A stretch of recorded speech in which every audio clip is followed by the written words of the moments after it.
right, again, we are live at the Hilton Waikoloa Village, and sometimes live TV, you catch us adjusting ourselves and stuff like that, but it's okay. That's why people, That's how you know we live. That's how you know we live. I'm Davey D over here, Lina Girls right there. Aloha family, and we are very excited to again bring you day number 3 of this incredible event, and we're starting first with just this gentleman here who is a climate justice initiative, a director of climate justice initiative. This is Davis Price. How are you doing, Davis? Aloha. Great to be here. I'm good. Can you please explain what climate justice is for our viewers? Yeah, climate and environmental justice is really, it's an initiative that I'm working on with a national organization called Indian Collective. And climate justice is this growing area of work that focuses on impacts of environmental harm and climate change, and how that disproportionately impacts communities of color in large part, and disadvantaged communities throughout the world, but our project is specifically focused on basically the western region of the United States and Hawaii. I love that. So, NDN, can you talk a little bit more about NDN Collective and the opportunities that we have and you and your organization have to kind of like lock arms with other indigenous peoples around the world?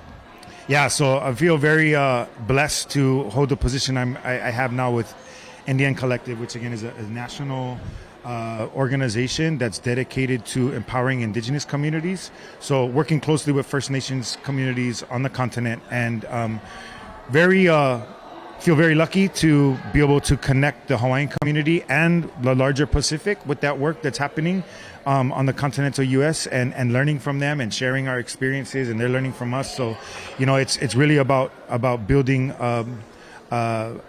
developing our communities in a way that advances our leadership and our ike, our knowledge. Absolutely. For tackling some of the greatest challenges that our communities face collectively. And I love that you bring that up, the greatest issues. What are some of the Aina-based projects that you are currently working on? Yeah, so NDN really, a lot of I think some of the most groundbreaking work happening in the Native Hawaiian community is this area called Aina-based work, or Aina-based, community-based solutions, development, all kind of little buzz terms, but it's really the restorative work that's happening in places like, I think a lot of people are familiar with Paipai o Heia, a fish pond in Heia on the Kaneohe Bay.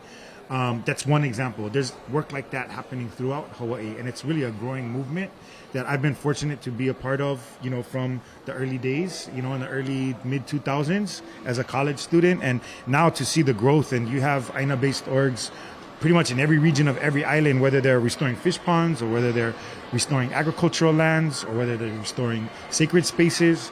It's all about, creating work and educational opportunities, and eventually economic opportunities once these spaces are fully restored. And what's the cool part? I mean, you mentioned you being part of it from the college days, but we're seeing even younger Opio Keiki being involved, and that is super exciting.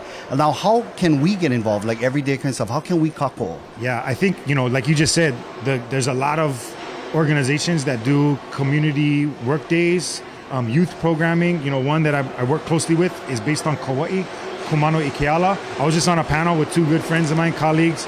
They both run organizations on Kauai. One is a fish pond, one is a farm restoration site. So kumanoikeala.org, malamahuleia.org. Google it best you can, try to spell them. And then, ndncollective.org can come check us out and learn all about the work that we're doing there. All right, let's get on board and join the cause, man. This is super exciting. All right, Davis, thank you so much for being here, and thanks for all the work that you guys are doing. We're going to send things back into